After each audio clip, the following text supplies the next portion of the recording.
하나님의 말씀은 신약성경 에베소서 4장 18절 한 절 말씀입니다.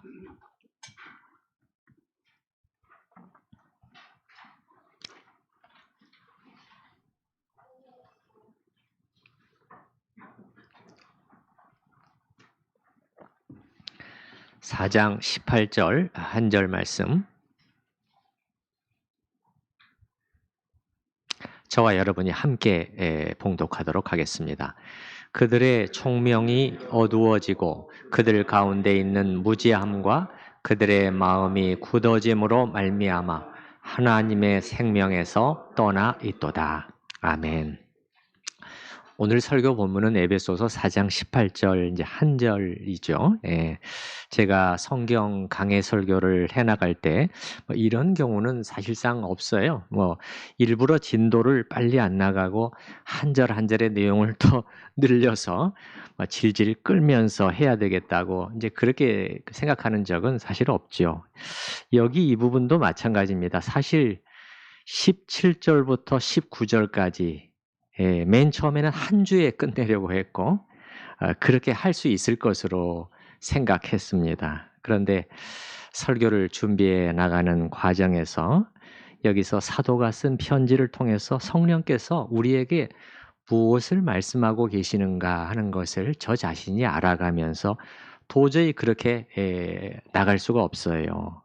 여기 나와 있는 이 하나하나의 단어들, 그 표현들, 이 문장, 그 속에 담겨 있는 내용이 그냥 그렇게 간단히 설명하고 넘어갈 수가 없는 중요한 교훈과 진리를 담고 있기 때문이죠. 그래서 설교의 진도는 누가 정하는 것이냐?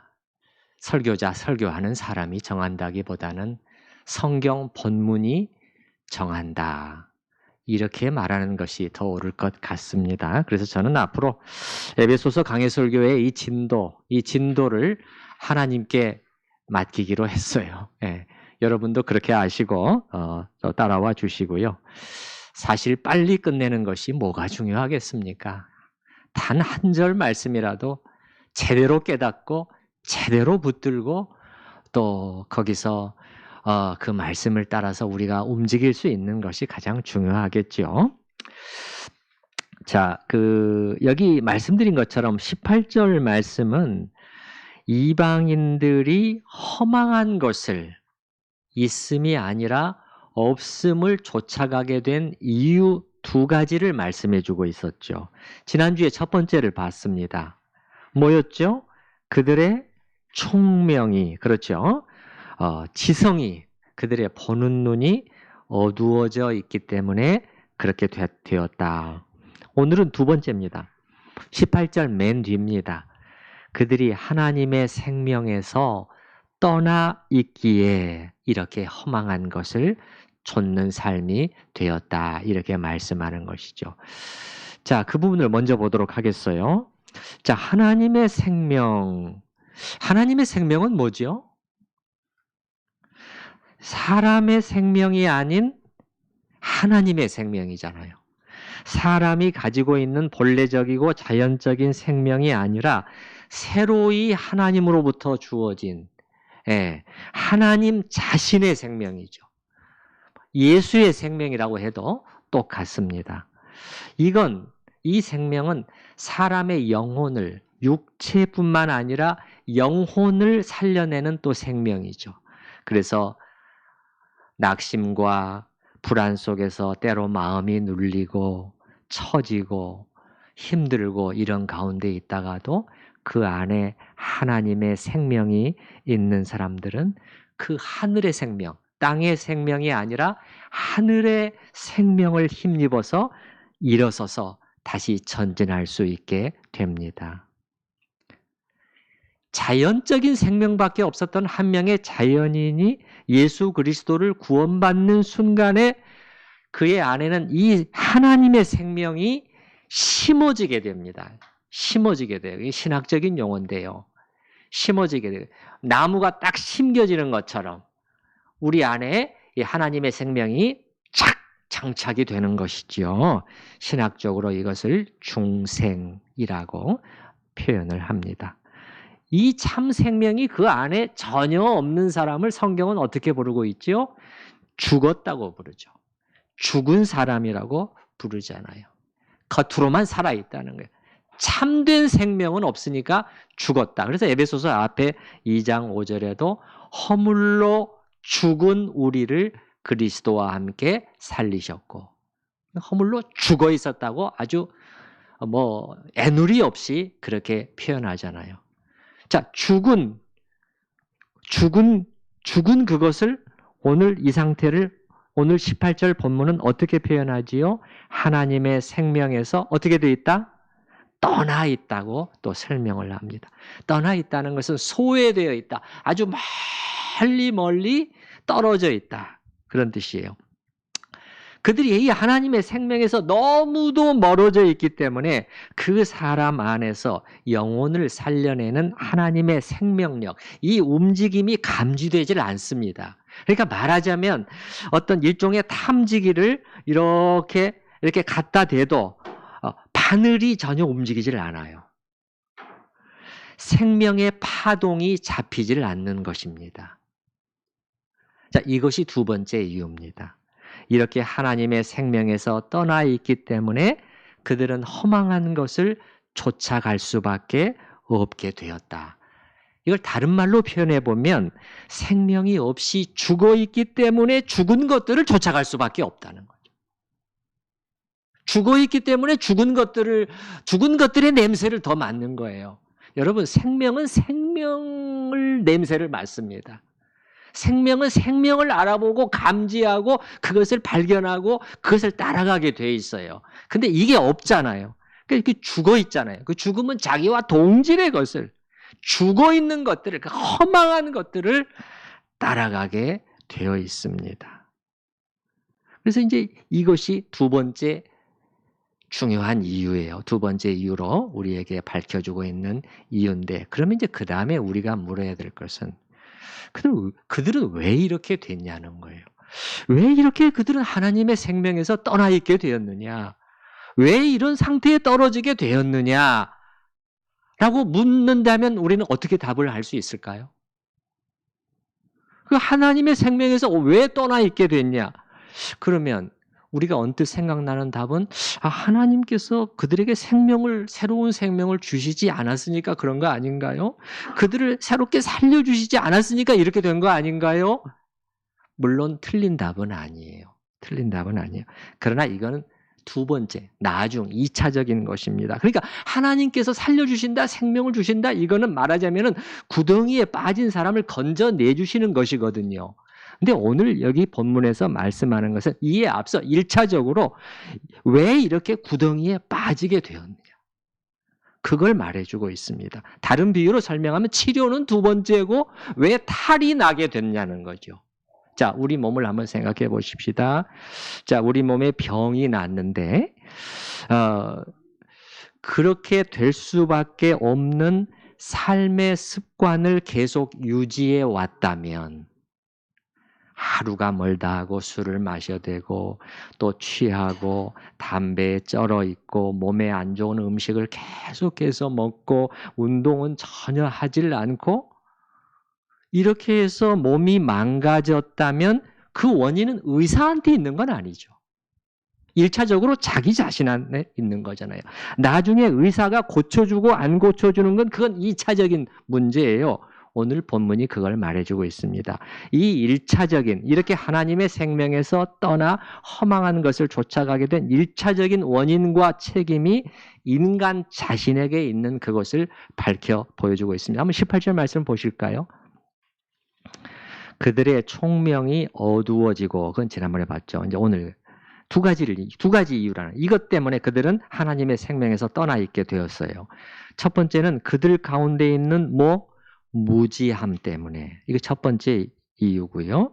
두 번째 이유는 그들의 마음이 어떻게 굳어짐으로 말미암아잖아요. 여러분, 말미암아, 이거는 그걸 통해서, 그것 때문에, 그것을 인하여, 그것을. 요 두 가지 이유 때문에 하나님의 생명에서 떠나 있게 되었다. 책임이 인간에게 있음을 성경은 분명하게 밝혀주고 있습니다.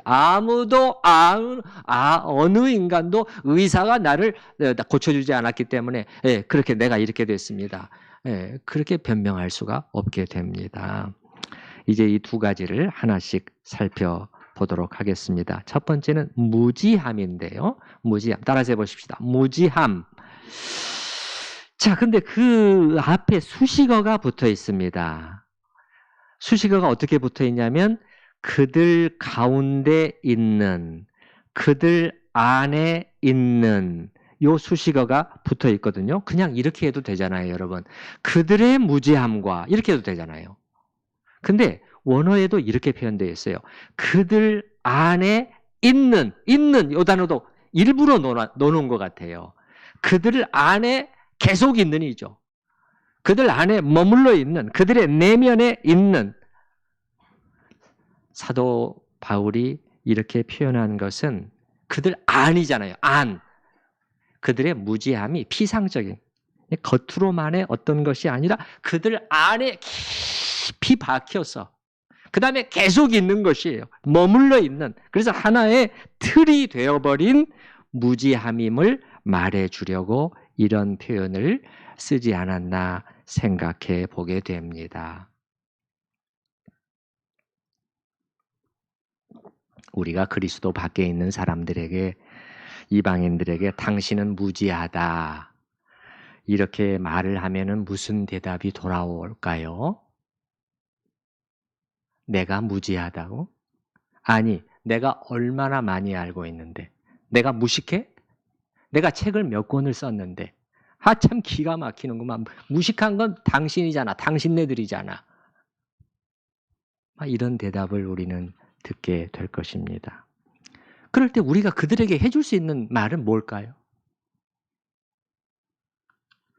이것저것 많이 알고 있을진 모르지만 가장 중요한 것, 절대 모르면 안 되는 걸 모르고 있는데 이게 어떻게 무지한 상태가 아니란 말인가?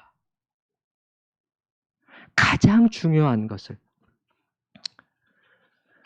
예를 들어서 당신은 하나님을 알고 있나요? 이 하나님을 아는 지식이야말로 가장 중요한 지식인데 말이죠. 종교개혁자 칼빈은 그의 기독교 강요를 하나님을 아는 지식으로 시작하고 있는데요. 칼빈이 누굽니까? 뛰어난 신학자요, 목회자였을 뿐만 아니라 일반적인 관점에서 보더라도 16세기 르네상스 시대의 최고의 지성인 중에 한 명으로 꼽힐 수 있는 그런 사람이었어요. 그런데 그가 그의 역작, 기독교 강요를 뭘로 시작하냐면 이 하나님을 아는 지식으로 시작한단 말이에요. 그건 뭐겠어요?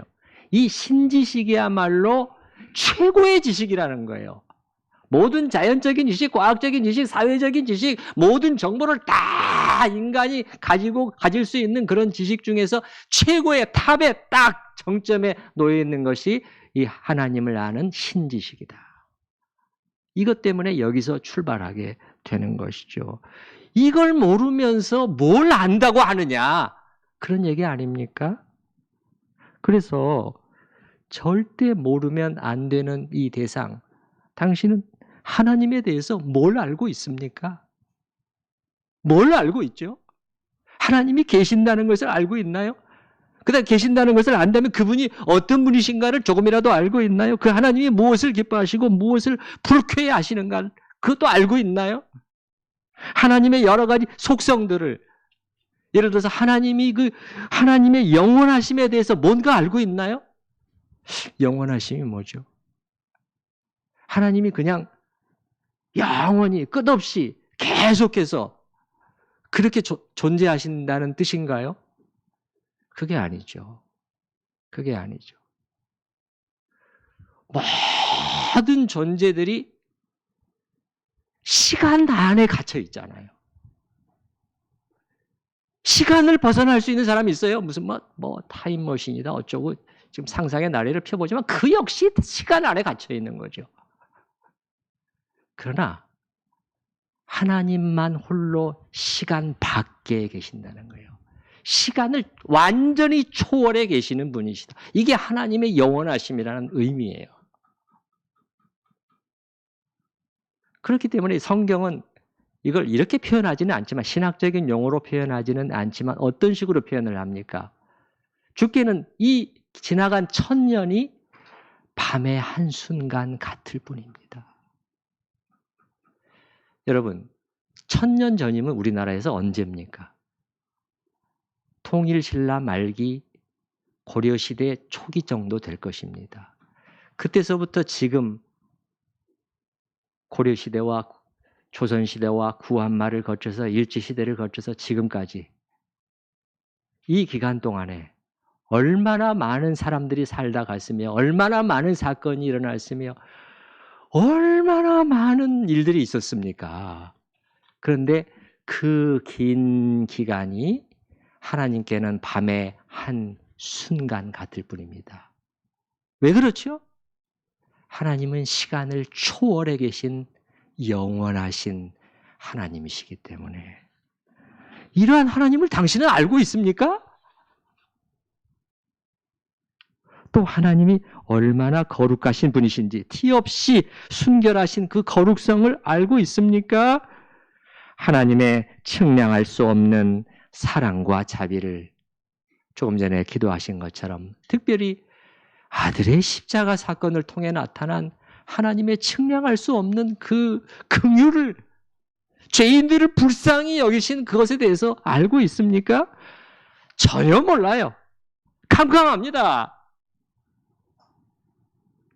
또 이 세계에 대한 하나님의 목적과 계획을 알고 있습니까? 이 세계가 지금 어디를 향해 나가고 있는지 알고 있어요? 이제 어느 한 시점이 다가오고 있다는 것을, 경천동지할 일이 일어난다는 것을, 이 세상이 이렇게 한없이 지속되며 돌아가는 것이 아니라 갑자기 끝나는 순간이 온다는 것을. 아니, 이것보다 더 중요한 일이 있나요, 여러분? 천하를 공의로 심판할 날을 하나님이 정하셨다. 이건 너무 중요한 거잖아요. 다른 건 몰라도 이건 알고 있어야 되잖아요. 그런데 이런 것에 대해서는 하나도 모르잖아요. 아니요, 나 몰라요. 그냥 살다가 가는 거잖아요. 살다가 가는 거잖아요. 캄캄해요. 캄캄해요. 크게 무지함이죠. 산더미 같은 정보와 지식은 가지고 있을지 모르지만 정작 인생에서 최고로 중요한 것들에 대해서는 철저히 무지한 상태에 있고, 또 이런 것들을 겸손한 자세로 배우려고 하지도 않습니다. 그래서 이 무지가 그들 안에 계속해서 머물러서 무지함의 틀 속에 이렇게 빠져있는 상태를 오늘 본문은 뭐라고 말씀하느냐? 그들 가운데 있는 무지함이라고 표현하고 있습니다. 이게 첫 번째 이유고요. 하나님의 생명에서 떠나 있게 된. 자, 두 번째입니다. 그 다음에는 그들의 마음이 굳어짐으로 인해 이렇게 되었다고 말씀해 주고 있어요. 진단해 주고 있어요. 여러분, 그들의 마음, 이 마음은 여기입니다. 여기 마음입니다. 여기서 이 단어는 heart예요. heart. 그들의 마음이 굳어져 있다는 것은, 굳어져 있다는 단어는 어원이 돌입니다. 돌에서 나온 단어예요. 그러니까 마음이 뭐같이 되어 있다? 돌같이 되어 있어요. 부드럽지가 않고 돌같이 딱딱해 있습니다. 마가복음에서는 이 단어가 완악함이라고 번역이 되어 있어요. 똑같은 단어인데요. 완악함이라고 번역되어 있어요. 제가 저번에 금요기도회 때 함께 읽어본 말씀인데요. 마가복음 3장 5절에 이렇게 되어 있지요. 예수께서 그들의 마음이 완악함을 탄식하사 노하심으로 그들을 둘러보시고, 그들의 완악함, 이 굳어있음을 예수님은 특히 탄식하셨습니다. 딱딱하게 굳어있는 그것을 예수님은 보셨어요. 지금 어떤 상황입니까? 지금 예수님이 한편손 마른 병자를 고쳐주시려고 하는데, 이 둘러서 있는 사람들이 쫙 시선이 향하고 있는데요. 바리새인들을 포함해서 그들의 유일한 관심은 뭐냐면요. 지금 이 예수가 안식일에 병을 고치는가 안 고치는가 지금 보겠다는 거예요. 그래서 이 고치는 순간에 이 고발할 기회를 붙잡겠다는 거예요. 지금 한쪽 손이 말라있는, 신경이 안 통하거나 아니면 혈액순환이 되지 않거나 해가지고 이 손이 딱딱하게 굳어있고 아마 뒤틀려 있었을 거예요. 뒤틀려 있었을 거예요. 우리가 그 상태에 있다면 얼마나 낫기를 바라겠어요. 얼마나 회복되기를 간절히 원하겠어요. 그런데 그 유대인 동족 병자에 대해서는 전혀 관심도 없어요. 일말의 동정심도 느끼지를 못해요. 그래, 한번 해봐. 걸려들어봐. 이게 딱딱하게 굳어있는 마음의 상태입니다. 그래서 예수님께서 이 질문을 던지셨잖아요. 안식일에 선을 행하는 것과 악을 행하는 것, 생명을 구하는 것과 죽이는 것, 둘 중에 어떤 것이 옳으냐? 뭘 짚으신 거죠? 선을 행할 수 있음에도 행치 않으면 그게 바로 악을 행함이요. 안식일에 생명을 구할 수 있음에도 구하지 않으면 생명을 죽이는 일에 해당하는 일 아니냐. 예수님이 이 질문, 이 허를 찌르는 질문을 던지셨잖아요. 네. 전곡을 딱 찔러 들어갔잖아요.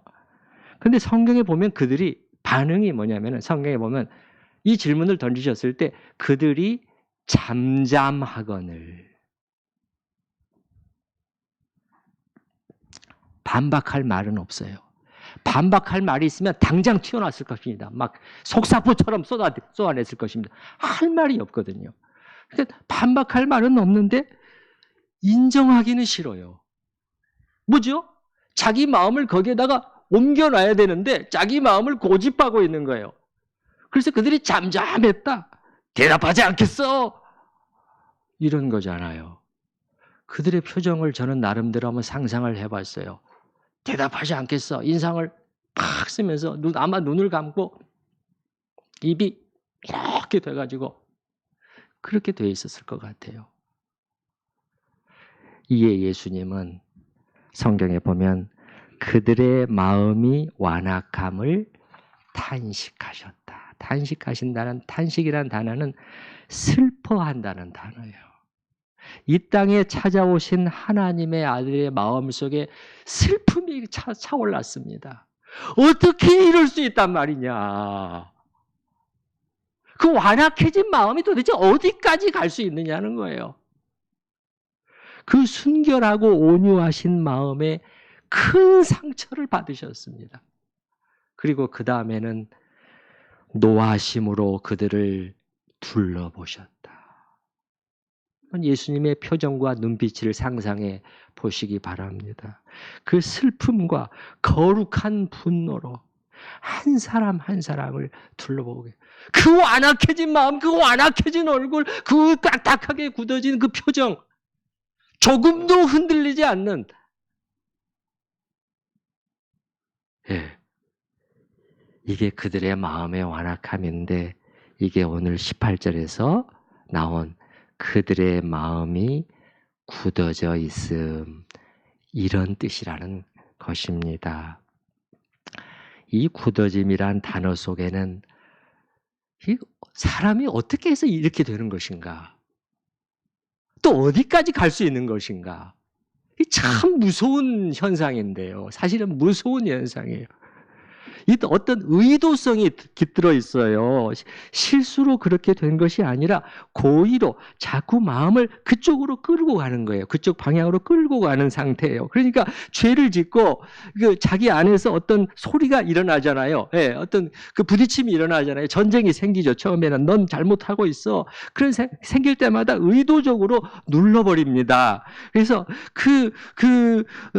일종의 결심을 하고 그런 일들을 진행해 나가는 거예요. 다른 말로 하면 이 굳어짐을 자기 마음속에서 계속해서 키워나가는 것입니다. 길러나가는 것입니다. 이게 마음이 굳어져가는, 인간의 마음이 완악해져가는 과정입니다. 처음에 죄를 지을 때는 그래서 수치심도 생기고 두려움, 위기감, 고뇌도 하고 후회하고 반성하는 일도 있지만 그러나 이런 것들을 의도적으로 누르고 죽이는 일을 계속해 나가게 되면 이제는 그 사람 안에서 그런 움직임, 수치심이나 위기감이나 두려움이 점차 사그라지게 되는데, 이렇게 해서 그 마음의 굳어짐이 딱딱해짐이 진행되면 이제는 제동장치가 다 사라져 버리고 그 영혼은 끔찍한 악으로 멸망으로 치닫게 됩니다. 이것이 이제 이 다음 주에 볼 19절에 묘사되어 있는데요. 오늘은 18절까지니까요. 그래서 이 굳어짐이란 이 단어 속에는 의도성, 고의성이 돼요. 하나님을 향한 아주 반항심, 작정하고 반항하는, 하나님과 그분의 말씀에 대해서 작정하고 거스르는 그 의미가 내포되어 있어요. 이걸 인간이 선택했다는 거예요. 그래서 그들 책임이라는 것입니다. 1차적인 책임이 의사가 병 고쳐주냐 안 고쳐주냐 그걸 얘기하기 전에 왜 이렇게 됐느냐. 네. 우리 인류의 첫 조상부터 그렇게 선택을 했잖아요. 완악한 선택을 시작한 것이. 우리는 그 후손인 거예요.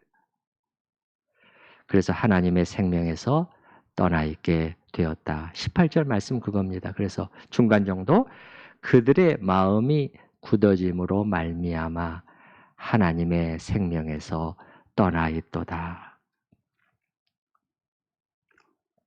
이것이 하나님 없는 이방인들의 상태인데, 그러나 우리 하나님의 자녀들은 그 방향으로 가면 안 되지요. 우린 달라야 하고 또 다를 수 있죠. 다를 수 있죠. 왜지요? 왜 우리는 여러분 다를 수 있죠?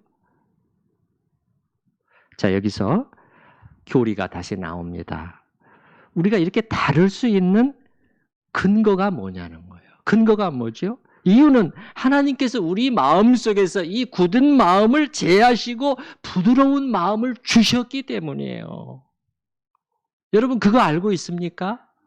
네. 이미 주셨어요. 이 얼마나 감사한 일인지. 네. 그렇지 않았더라면 우리도 똑같았을 거예요. 네.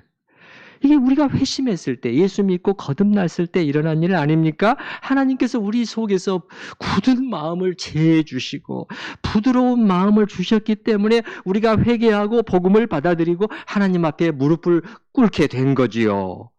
구약 에스겔서에 예언되어 있는 말씀이 바로 그거예요.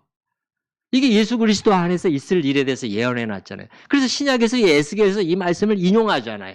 이게 예수 그리스도 안에서 일어났기 때문에. 그래서 거기에 보게 되면 굳은 마음과 부드러운 마음이 대조되어 묘사되고 있어요. 에스겔서 36장에 보게 되면 그때 내가 새 영을 너희 속에 두고 새 마음을 너희에게 주되 너희 육신에서 굳은 마음을 제하고 부드러운 마음을 줄 것이며.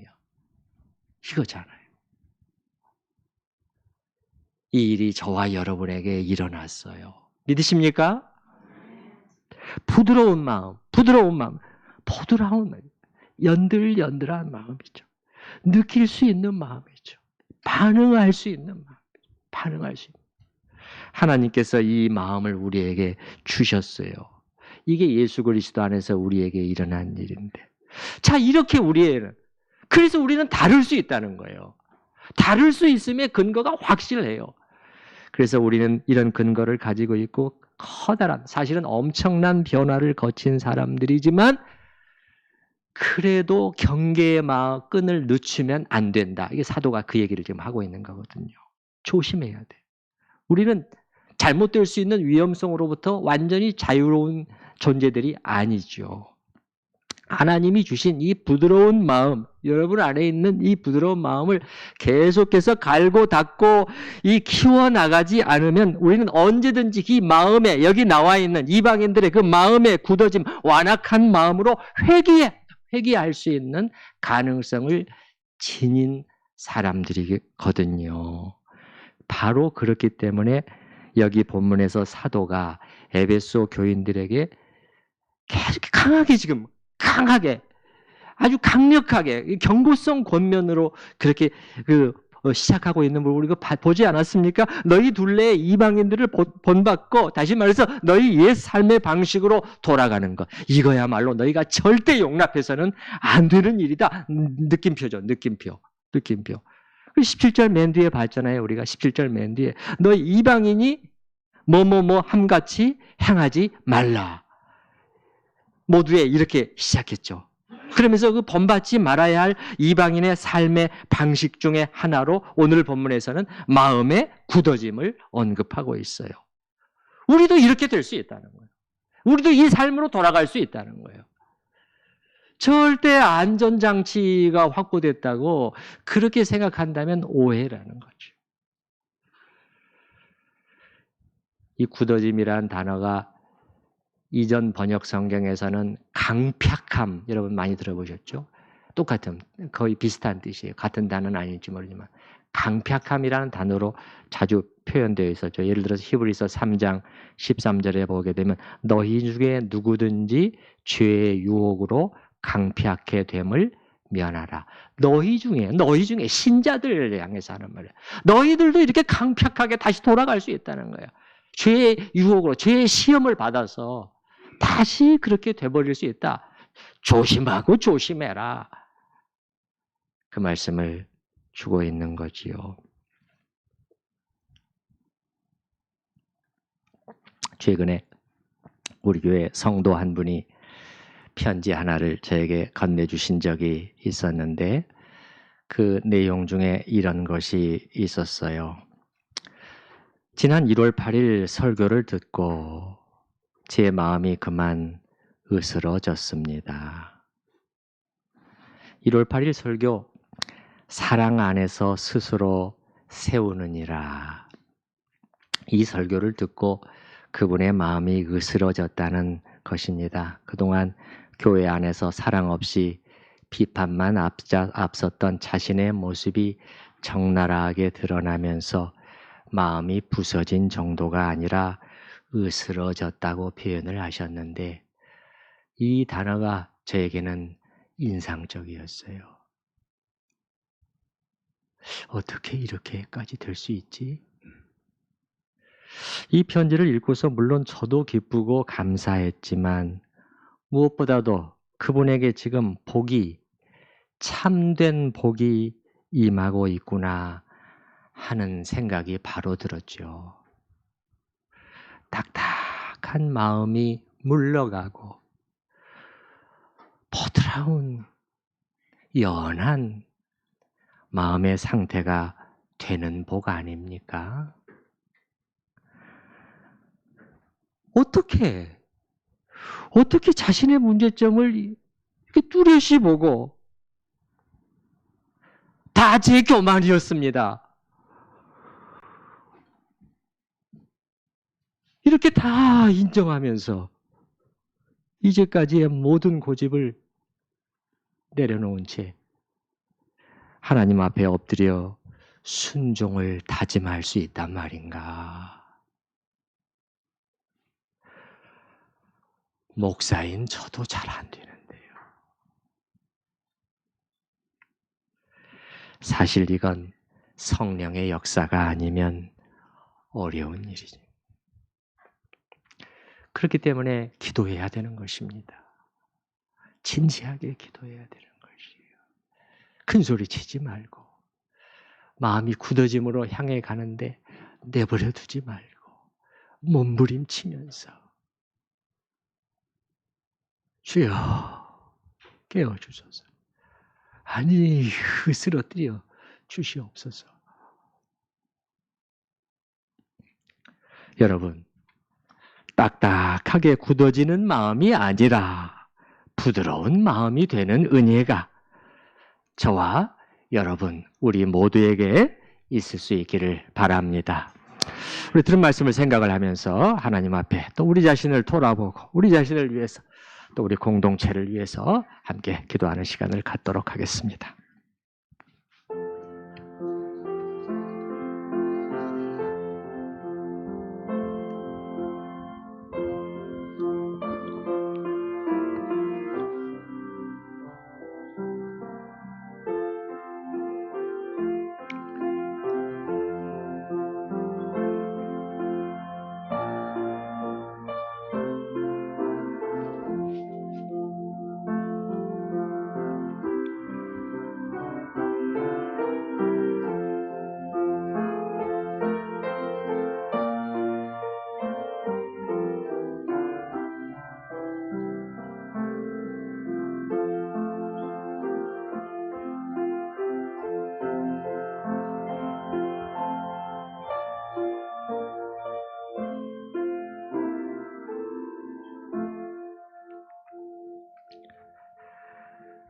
그들 안에 있는 무지함과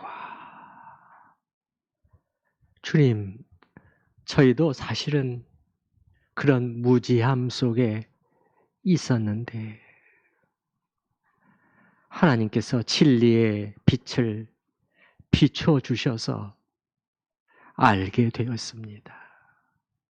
하나님을 알게 되었고 하나님의 길을, 하나님의 진리를, 하나님의 구원을, 하나님의 성품을, 그리고 하나님이 이 세상을 어떻게 이끌어 가시고 어떻게 필하실지를, 어떻게 끝내실지를 저희가 빛을 받았고 알게 되었습니다. 눈이 뜨이게 되었습니다. 주님, 이것을 인하여 감사를 드립니다. 또한 그들의 마음의 굳어짐을 주께서 말씀을 해주셨습니다. 의도적으로 누르고 죽이고 반항하고, 그래서 어디까지 갈 수 있는지, 어떤 파멸로 치달을 수 있는 것인지 성경은 경고해 주고 있는데, 주님, 저희도 그렇게 될 수 있었지만 저희 안에서 굳은 마음을, 완악한 마음을 제거하시고 부드러운 마음을 주셨습니다. 그래서 저희가 하나님 앞에 마음을 열고 주의 이름을 부르며 찬양하며 그래도 순종해 보려고 애를 쓰는 그러한 순종의 자녀가 되게 되었습니다. 주님, 그러나 여전히 우리에게 안전장치가 다 확보되어 있는 것이 아니라는 것을, 우리가 이 땅에 육신의 몸을, 옛 본성을 입고, 옛 본성이 완전히 사라지지 않는 가운데 이 육신의 몸을 우리가 입고 살아가는 가운데 있다면, 여전히 경계하지 않으면 다시 돌아가 버릴 수 있는 그 굳어진 딱딱한 예수님을 그렇게 슬프시게 만들고 노하시게 만든 그런 것이 저희에게도 다시 일어날 수 있다는 경각심을 갖게 하여 주시옵소서. 주님, 기도합니다. 그러므로 저희는 기도해야 되겠습니다. 기도해야 되겠습니다. 저희의 이 단단한 마음을 깨트려 주시옵소서. 주님, 부드러운 마음, 연한 마음, 반응할 수 있는 마음, 울 수 있는 마음, 주여 주시옵소서. 이러한 참된 복이 우리 모두에게 임하게 하여 주시기를 바라오며 우리 주 예수 그리스도의 이름으로 기도하옵나이다. 아멘. 찬송가 196장 함께 찬송하십니다.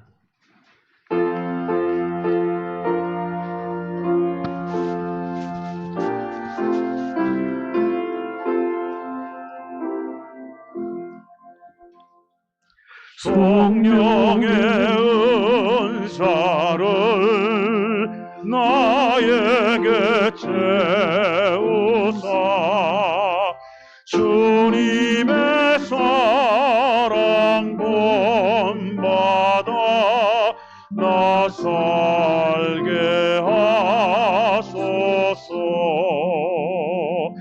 성령의 은사를 나에게 채우사 정결한 마음 가지고 나 행케 하소서. 성령의 은사를 나에게 채우사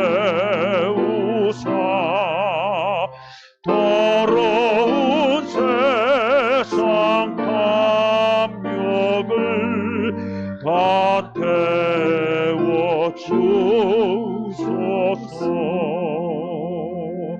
성령의 은사를 나에게 채